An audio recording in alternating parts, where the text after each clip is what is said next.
It was just another busy morning at the airport, but then a Navy SEAL's dog stopped in front of a pregnant woman's suitcase and wouldn't move. People turned, she stumbled, fell to the ground, and in seconds, everyone thought the soldier and his dog had attacked her. Voices rose, phones came out, and the crowd shouted for security. But what happened next would reveal the truth that no one expected, and a miracle that would change everything. Stay with this story, and if you still believe in quiet miracles, follow us and keep the faith alive. The morning light spread slowly across Los Angeles International Airport, soft and golden, brushing the metal frames and glass walls with a calm kind of warmth. The world seemed half awake, the sound of rolling luggage blending with distant announcements, the smell of coffee mixing with jet fuel. Lieutenant Ryan Keller walked through the crowd, his boots steady, the rhythm of a soldier who'd learned to move without drawing attention. He was 37, tall, with broad shoulders and quiet eyes that carried the weight of something unspoken. His uniform was crisp, tan tactical shirt, black combat pants, a badge on his chest that read U.S. Navy SEAL, Special Operations Liaison. To strangers, he looked like every other man in uniform, but those who lingered on his face saw it, the weariness behind control, the kind that never leaves. Beside him trotted Rex, his K9 partner, a 9-year-old German shepherd with an ash and sable coat, and eyes the color of amber under morning light. His gait was smooth, disciplined, but his ears twitched at every sound, nostrils flaring softly.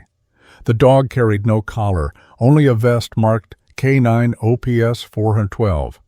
Together, they formed a quiet silhouette of trust and purpose, blending into the hum of ordinary life while searching for what others could not see. Ryan's mission that day seemed simple on paper: monitor inbound baggage flagged by intelligence for possible biotechnological smuggling. Nothing dramatic, nothing that would make the news. Still, he approached every assignment as though the world might depend on it. He had learned long ago that the difference between safety and loss could be a matter of seconds. He paused near the arrivals hall, the sunlight flashing briefly on the silver chain around his neck. It was a small tag, his father's military dog tag, engraved with words that had become almost a prayer. "Son, danger doesn't always scream. Sometimes it whispers." His father had been a Marine. He'd taught Ryan to listen for silence more than noise. The older man was gone now, buried with medals Ryan never felt he deserved. But those words still followed him like a low hum through every mission, every sleepless night. Today they returned faint and familiar beneath the roar of jet engines. 3 years earlier, a storm had hit Guam. Ryan's wife Emma and their little boy had been waiting for him to come home. He'd been deployed, delayed by minutes that turned into eternity. The hurricane had swallowed the coastline before rescue arrived. He still remembered the last message on his phone, her voice saying she'd wait. He had lived with that word wait ever since, heavy as a wound he couldn't close. Now every mission was penance. Every life he saved, every threat he stopped, was his way of arriving on time for someone else. The world saw a soldier, but inside he was a man trying to make peace with the clock. Rex paused suddenly, his head lifting. Ryan followed his gaze to the endless stream of travelers, children laughing, couples arguing, a man in a gray suit tapping impatiently on his phone. Nothing unusual, yet the dog's ears flicked again, his breathing slowed, the fur along his neck bristled, just slightly, like a whisper moving through grass. Ryan watched, quiet, trusting the instincts that had saved them both more times than reason ever could. The crowd flowed around them, unaware of the shift in air. A flight announcement echoed overhead. Destination, Berlin, delayed by 20 minutes. Somewhere in that swirl of movement, a truth had stirred. Rex took one step forward, then another, his nose twitching toward the baggage carousel where new suitcases began to slide onto the belt.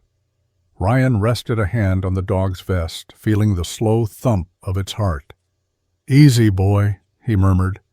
though a familiar chill began to creep up his spine, the kind that told him something was wrong but hadn't yet revealed itself. He adjusted the earpiece on his collar, scanning the crowd once more. The light shifted again, warmer, almost blinding, and for a brief moment, the reflection on the polished floor looked like waves. He blinked and saw his son's small hand reaching for him through memory.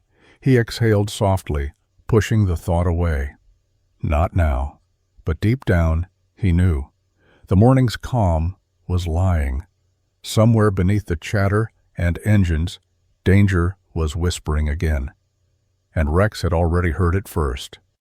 The airport was full of noise, yet for a moment everything stopped with the sound of one bark, the kind that silences breath, not because it's loud, but because it's certain. Rex had frozen mid-step, his body rigid, his amber eyes locked on a woman near the baggage carousel. She looked to be in her early 30s, petite, pale beneath layers of beige fabric. Her long, dark hair framed a face that tried to smile, but couldn't. In her hands, she pulled a cream-colored suitcase, the wheels clicking lightly over the tile. A soft roundness swelled under her gray coat, the unmistakable shape of pregnancy. Ryan noticed the hesitation in Rex first, that tiny quiver before instinct takes over. "Sit," he ordered quietly. The dog didn't move. Instead, Rex lowered his head, nostrils twitching. A growl rumbled low, deep, the kind that came from memory rather than sound. Then he barked, sharp, urgent, unshakable. The woman startled, clutching her belly, eyes wide with fear. "Ma'am," Ryan said, stepping forward with calm professionalism, "I'm sorry, but I need to check your bag." Her voice trembled. "It's just baby things. Please, I'm late for my flight." She took a step back, the suitcase turning slightly in her grasp. Rex lunged forward, not to bite, but to signal. The bark echoed, louder this time, drawing eyes from all directions. The sound of confusion rose like a tide. Phones lifted. A child cried. The woman gasped and fell to her knees, clutching her belly as if in pain. "Help! He attacked me! He attacked her!" Someone shouted. "She's pregnant! Call security!" Ryan froze in disbelief. No, he didn't touch her," he said firmly, reaching for Rex's collar. The dog stood alert but unmoving, gaze fixed on the suitcase as though nothing else existed. But the crowd had already chosen their story. A man in a business suit shouted, "Get that animal out of here!"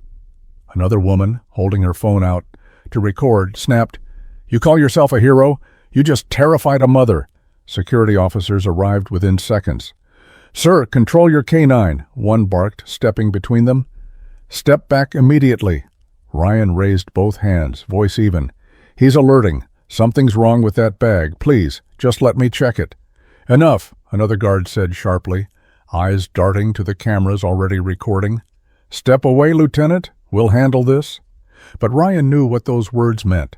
They'll file a report. They'll shut it down. They'll lose the trail. He had seen this too many times before. The woman sobbed softly now, rocking on the floor. "Please," she whispered, "don't let that dog near me." Her voice shook, but her eyes, Ryan caught them for just a second. There was no fear there, only calculation. The kind of cold, practiced control he recognized from interrogations. It chilled him.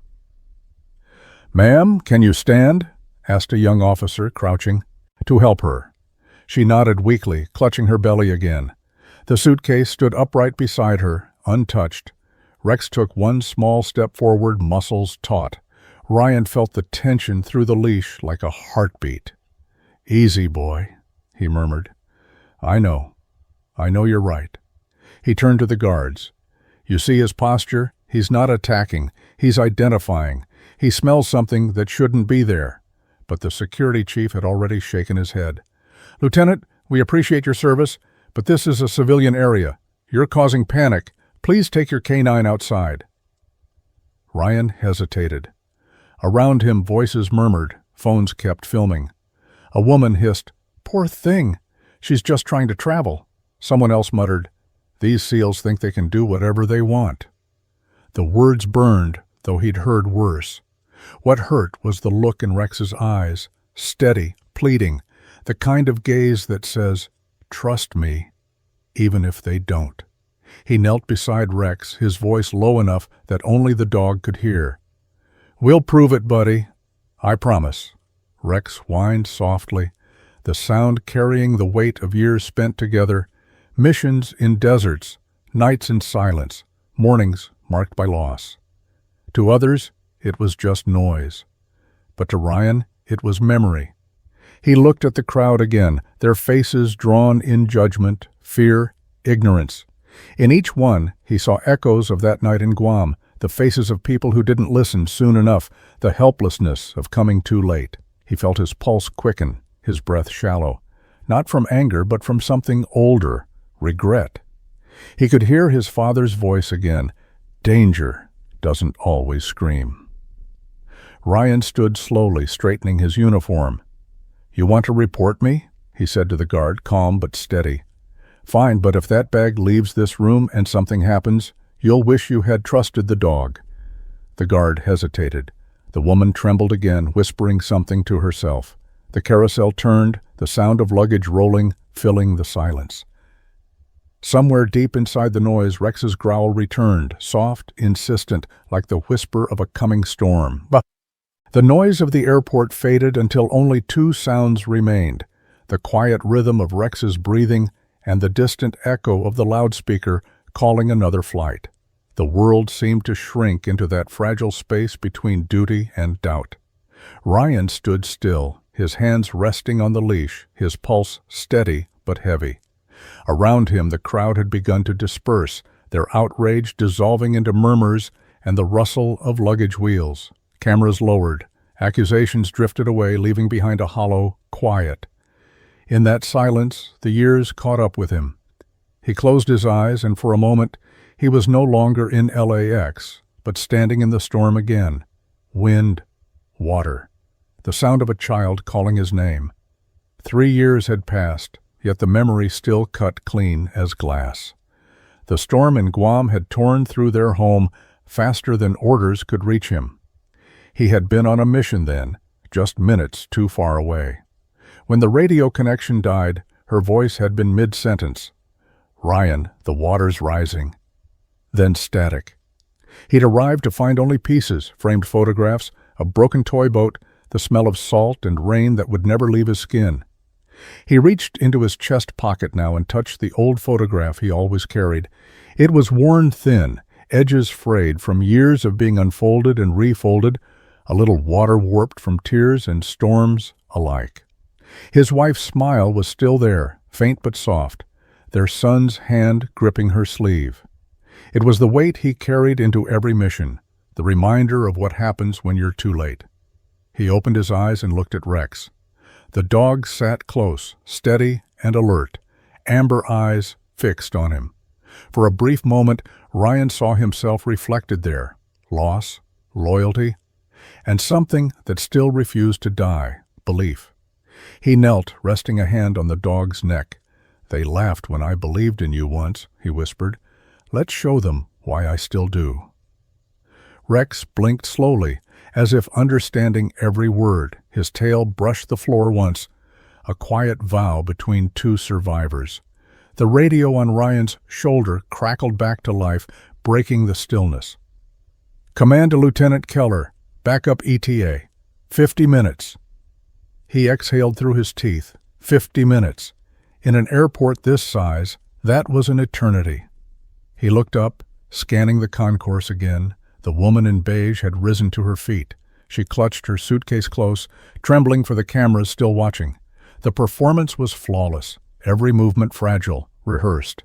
A few bystanders helped her upright, cooing soft reassurances. Ryan took a step forward. "Ma'am," but she turned before he could finish. Her expression shifted, something fleeting, a flicker of calculation before the tears returned. "I just need to go," she said softly. "Please let me leave." The guards hesitated, glancing between Ryan and her. She looked harmless again, human, maternal. That was how deception worked. It hid behind what people wanted to protect. Ryan's hand tightened around the leash. "Wait," he said. but the word fell flat against the noise of wheels and footsteps. The woman began walking toward Gate 7, her suitcase gliding smoothly behind her. He watched her go. Every instinct screamed, "Don't let her disappear." But logic pushed back. No evidence, no warrant, no support. It was the old conflict of a soldier in a world bound by rules. His father's voice drifted back like a whisper over radio static. "Son, danger doesn't always scream. Sometimes it whispers." He touched the silver tag at his neck, the metal warm against his skin. Maybe this was what his father meant. Not about bullets or bombs, but the quiet choices no one sees. The moments when doing what's right means standing alone. Rex nudged his boot, a low rumble in his chest. Ryan looked down, nodding once. "I know, boy. We're not done." He lifted his radio again. "Command, this is Keller. Target may be moving east through Gate 7. I'm maintaining visual until backup arrives." Static answered him. Then a voice, distorted but calm. "Understood. Hold position. Do not engage until confirmed." He lowered the mic. The decision had already been made. He couldn't wait another 50 minutes. He wouldn't. Not again. The woman's figure was almost gone now, blending into the tide of passengers heading toward the terminal doors. Rex's ears flicked forward, his gaze locked on the soft click of that cream-colored suitcase. The air seemed to thicken, every second stretching long and fragile. Ryan drew a breath that felt like a promise. "No one else loses anything today," he said quietly, more to himself than anyone. Then, to Rex, "Stay close." Together, they began to move. Not rushing, not running, but with the slow, inevitable certainty of men who've learned to trust silence more than orders. The air inside the terminal thickened, heavy as a held breath. Somewhere above, the fluorescent lights flickered, a brief tremor of white before settling again into their hum. Rex's growl rose from deep within his chest, a sound that carried both warning and faith.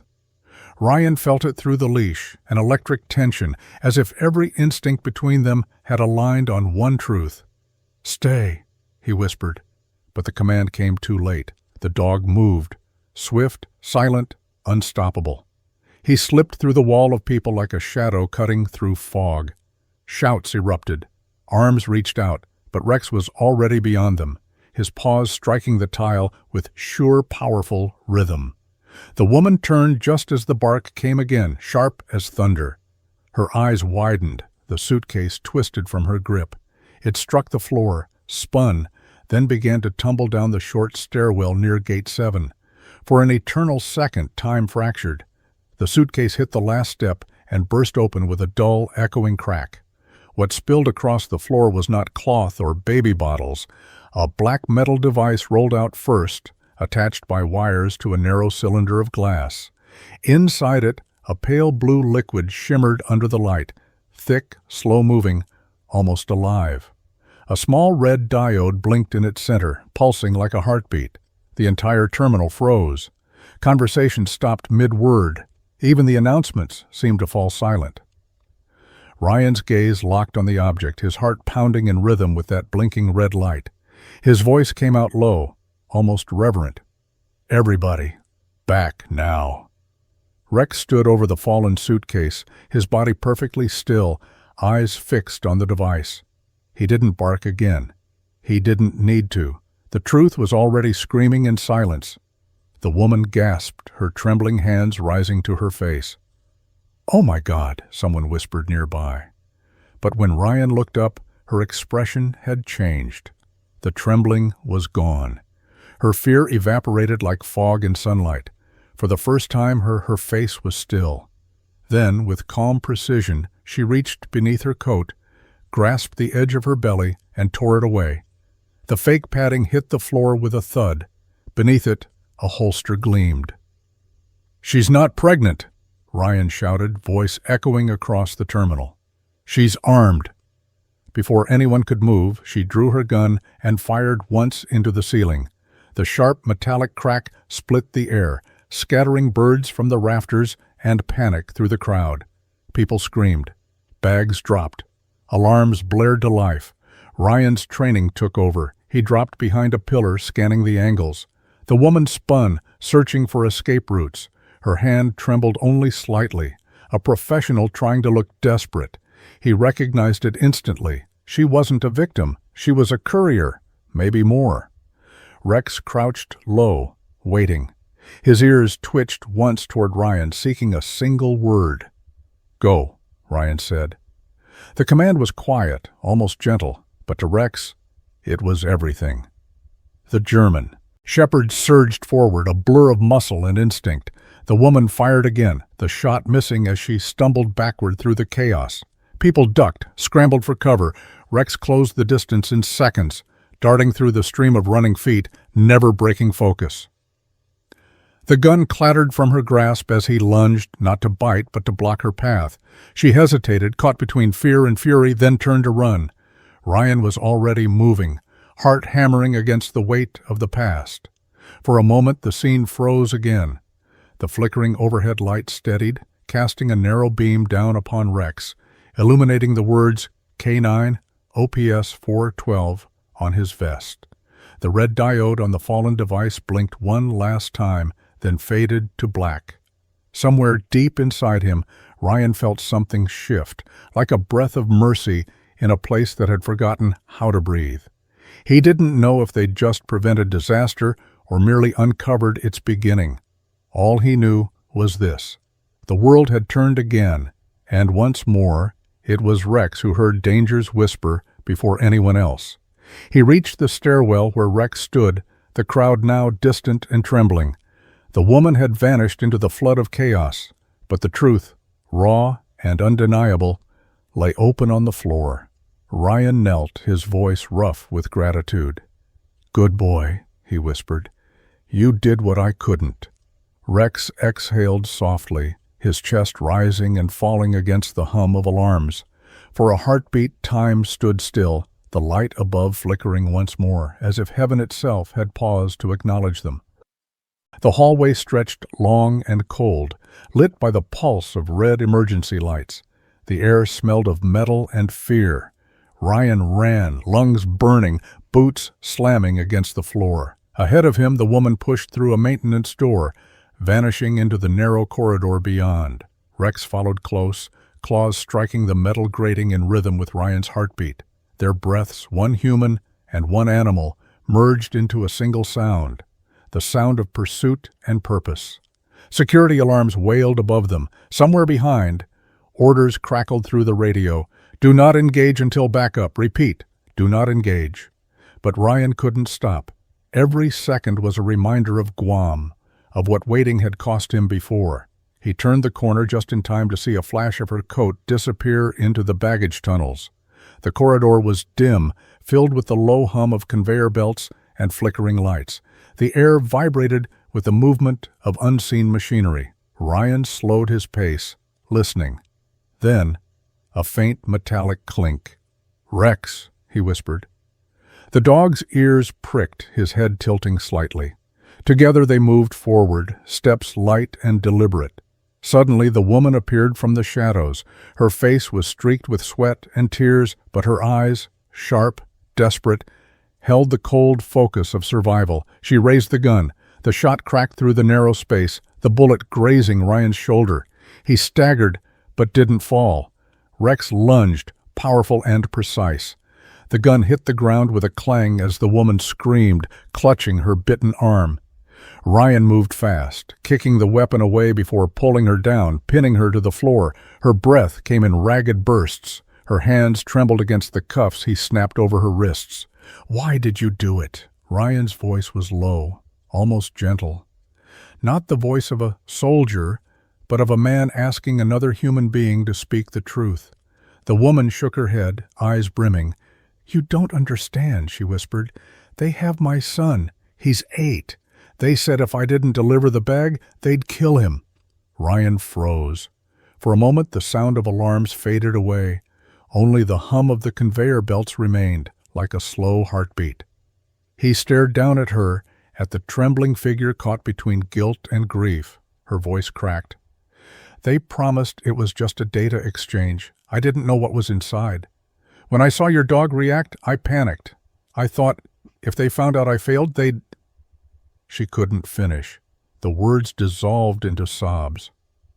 Ryan knelt beside her, the pain in his shoulder forgotten. "You wanted to save your son," he said softly. "So did I, once." The woman looked up, confusion flickering through her tears. He didn't explain. He didn't need to. Some stories were too old, too deep to tell in words. Instead, he reached into his pocket and pulled out the photo, creased, faded, the one he always carried. He set it gently on the ground between them. "My family," he murmured. "They were waiting for me. I came back too late." His voice wavered, almost imperceptibly. "That's why I do this job, because I can't stand the thought of someone else losing what I lost." The woman stared at the photo, her lips trembling. "I didn't mean to hurt anyone," she said. "I just wanted to see him again." Ryan nodded. "And you will. But you have to help me stop them." She hesitated, the conflict in her eyes tearing her apart. Behind her, Rex stood watch, his silhouette outlined by the pulsing red light. His breathing was steady, reassuring, grounding. "They call themselves Helios," she finally said, her voice breaking. "They use people like me to move biocomponents, things made to infect, not to heal. The device in the suitcase, it wasn't just data, it was a trigger." Ryan's stomach tightened. He pressed the radio at his shoulder. "Command, this is Keller, suspect in custody. Threat confirmed. Possible Helios operation active." Static answered. Then, faintly, "Copy that, Keller. Backup arriving in 2 minutes. Hold position." He looked at her again. "What's your name?" "Marina," she whispered. "Marina Soto." He nodded slowly, memorizing it as if it mattered. "Marina, we'll find your son, but I need you to trust me now." For a moment, the red light softened, flickering to gold as a maintenance lamp buzzed back to life. Dust drifted in the beam, slow as snow.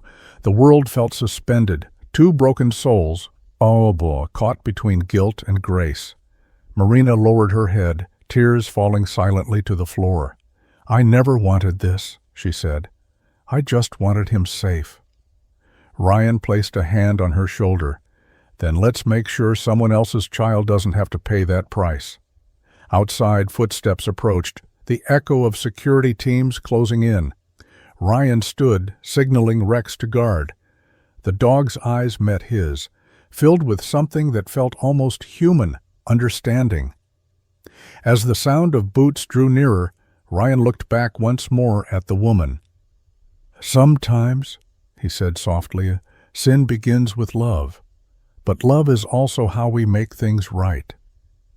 And for the first time in years, he meant it. Rain began to fall outside the terminal, soft, reluctant drops tapping against the glass walls. The storm had followed them from the coast, as if the sky itself had waited for the truth to come undone. Inside, the air was heavy with light and noise. Red and blue sirens washed over the tiled floor as FBI agents and Homeland officers swarmed the scene. The smell of ozone and burned circuits lingered near the suitcase now sealed inside a clear containment case. Ryan stood apart, one shoulder wrapped in gauze, his uniform still damp with sweat and rain. Beside him, Rex sat alert, quiet, watching everything the way only he could, eyes steady, tail motionless, the calm after the storm. An agent approached, a tall man in his 40s with tired eyes and a rain-specked suit. His badge read, Agent Rhodes, FBI Counter-Bio Unit.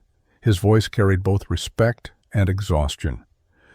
"Lieutenant Keller, your K-9 have just stopped a biological trigger system designed to disperse aerosolized virus mid-flight. If that suitcase had made it on board, it would have killed thousands before anyone even knew it started." Ryan said nothing. He looked past the agent to the suitcase, its blinking red light now dead inside the sterile glow of containment. For a moment he saw not the device, but the faces of strangers, of children holding hands in airports, of the lives that would have ended midair, nameless, unseen. A quiet shiver passed through him. "Just doing our job," he murmured finally. Rhodes nodded, lowering his voice. We traced part of the circuitry. It matches others found in London and Istanbul. Whoever built this, they're organized. The woman you caught? Marina Soto? She's one of 6 couriers, all women, all coerced through family threats. It's elaborate. Ryan's jaw tightened. Helios. The agent looked up. You've heard of them? Ryan nodded once, the old ache returning behind his eyes. Years ago, my father did some counter-intel work. He said the worst enemies never scream, they just whisper. His voice softened, repeating the words like a prayer. The quiet ones, son. They always know before we do. Rhodes regarded him a moment longer, then said quietly, if your dog hadn't heard that whisper today, we'd be writing obituaries instead of reports. He extended a hand toward Rex, who tilted his head slightly, then pressed his nose to the man's palm, formal, almost solemn. Later, when the chaos settled, Ryan stepped outside. The rain had thickened, drumming softly against the tarmac. Airport lights shimmered through the mist, turning the world into a watercolor of motion and memory. He crouched beside Rex, resting a hand on his fur. The dog leaned in, silent and warm. You knew before I did, Ryan said softly. Like always, Rex blinked, ears flicking toward the sound of distant thunder. Ryan watched the ripples of light slide across the dog's coat. Gold, blue, red, colors of warning and salvation, all at once. For the first time in years, the world didn't feel like a burden pressing down. It felt still, balanced. He closed his eyes, and in that quiet he heard his father's voice again, clear as the first day it was spoken. Don't wait to be sure, son. Trust what you feel before the world tells you not to. A gentle wind swept through the terminal entrance, carrying the scent of rain and jet fuel. Ryan stood, the pain in his shoulder dull but real, grounding him in the present. Inside, agents were securing evidence, technicians logging reports, but none of it mattered as much as the simple truth beating in his chest. They had stopped something monstrous, not through command, not through firepower, but through instinct, trust, and love.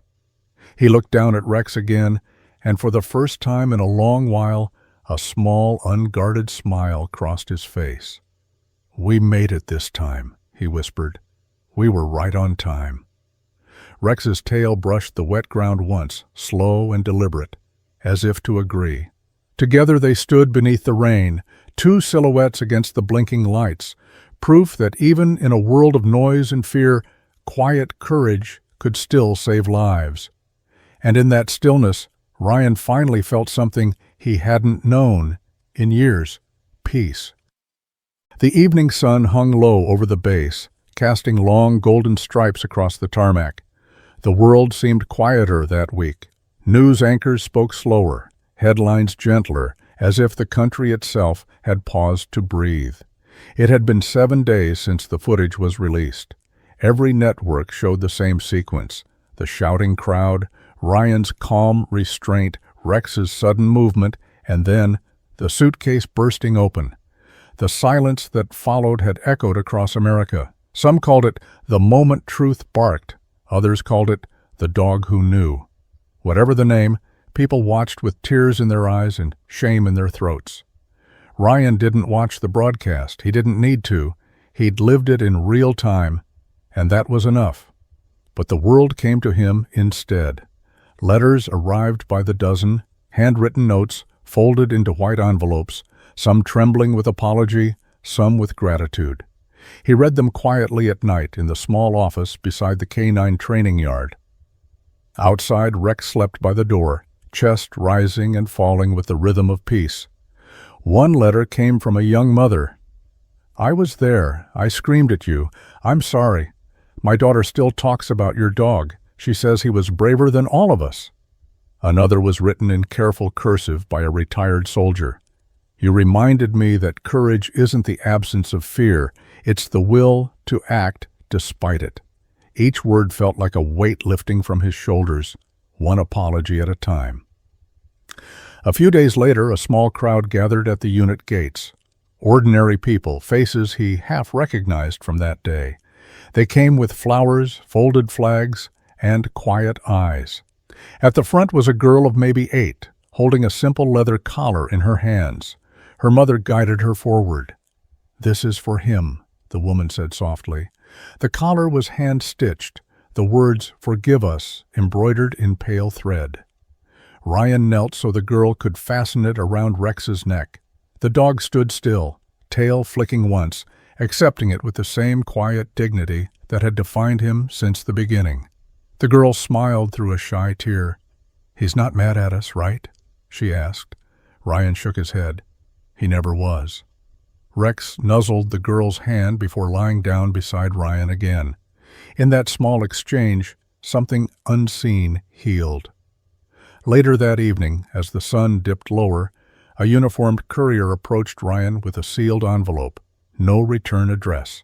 Inside, a single photograph, his family, dry and pressed between 2 sheets of laminated glass.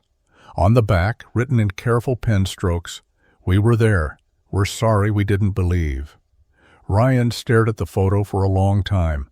The colors had faded, but the faces glowed softly beneath the sunset's reflection. He ran his thumb across their outlines. Feeling the cool surface against his skin, he turned to Rex. "You never asked for forgiveness," he said quietly, voice catching, "but they needed to." Rex lifted his head as if understanding, his eyes bright in the fading light. The air carried the distant hum of aircraft engines, a reminder that the world moved on, even after the storms. But tonight, for once, Ryan didn't feel left behind. The ceremony came at dusk, held on the open runway. A small platform, a row of folded chairs, a podium draped in the flag. No grand speeches, no fanfare, just those who understood what it meant to arrive in time. Ryan stood straight despite the bandage on his shoulder. Rex sat at his heel, alert but calm. The commanding officer stepped forward, reading from a piece of paper that trembled slightly in the wind. "Courage isn't loud," he said. "It's the quiet voice that says, 'Do what's right.'" The words echoed, soft and sure, over the field. Ryan's throat tightened. Those were his father's words. The ones carved into his tag, the ones that had guided every choice since. When the applause faded, he looked down at Rex. "People didn't trust your eyes, buddy," he murmured, "until you showed them how to see." Rex let out a low, contented bark, the kind that wasn't loud but lingered, deep and full, carried away by the evening wind. The sky behind them flared gold, then slowly dimmed to amber. As the ceremony ended, Ryan walked toward the runway's edge. The sun was setting, vast, slow, forgiving.